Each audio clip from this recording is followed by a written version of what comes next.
Please, governments become corrupt, always. Power inevitably corrupts. And absolute power corrupts absolutely. Please, this is the truth of life since the beginning of the human race.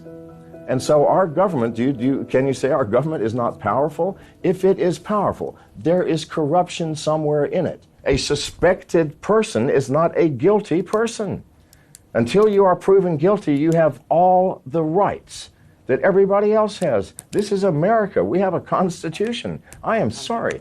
And I am not a terrorist. And neither are you, to my knowledge. And just because there are terrorists, should you give up your right to privacy? Absolutely not. Do you realize what madness that would bring? What chaos? Our society would come unglued. We can't do that.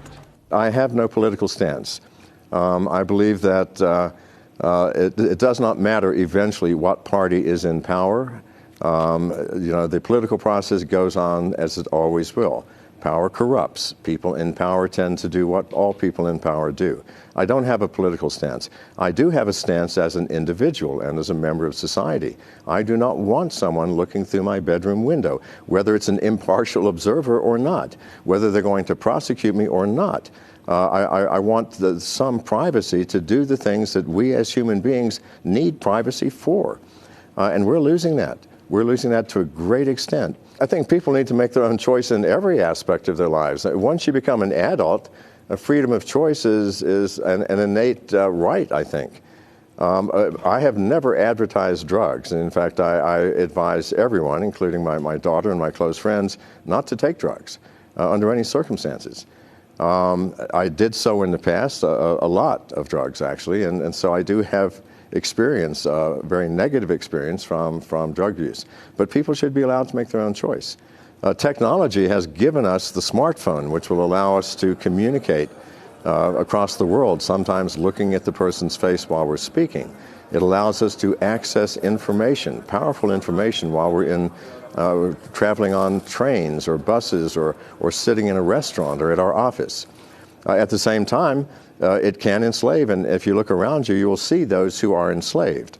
You can walk into many restaurants at lunchtime and look at the people. Over half of them are not looking at their partner or the person they're sitting across the table from. They're looking down at their smartphone and texting. Sometimes everybody is doing that. That seems like slavery to me, where you are enslaved to the device to the point that you completely block out human presence, and I think that's a very bad sign. We need to use technology for what technology is intended for. Automobiles to get us places faster, telephones so that we don't have to run across town to talk to somebody.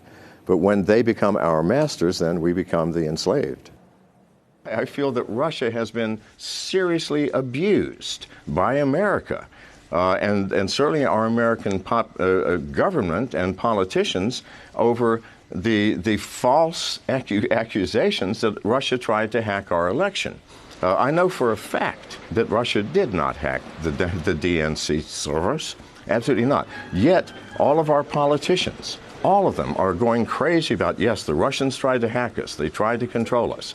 Here's the truth of hacking and security. No matter how secure you want to make a system, someone will always find a way to break in. It's been that way with safes. It's been that way with door locks. It's been that way with bank vaults. There will always be a way.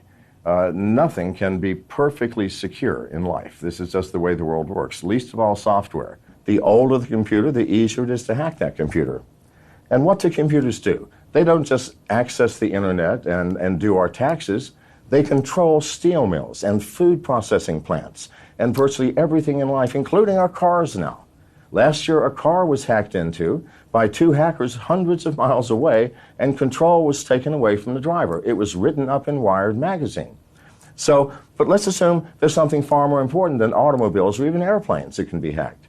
What about power plants? In America, our power grid is approaching 50 years old. 50. And our computers are 20 to 25 years old, way before cybersecurity was even considered as an issue. So what if someone said, instead of hacking your cell phone, and stealing a credit card, I'm going to hack the power company and move all the power around until it blows out all the power stations. They think, oh, that's a serious problem. What if it blew out every one? We'd have no power. Without power, we can't repair them. We don't have power tools. Without power, we cannot process food because all of food processing is automated and controlled by computers.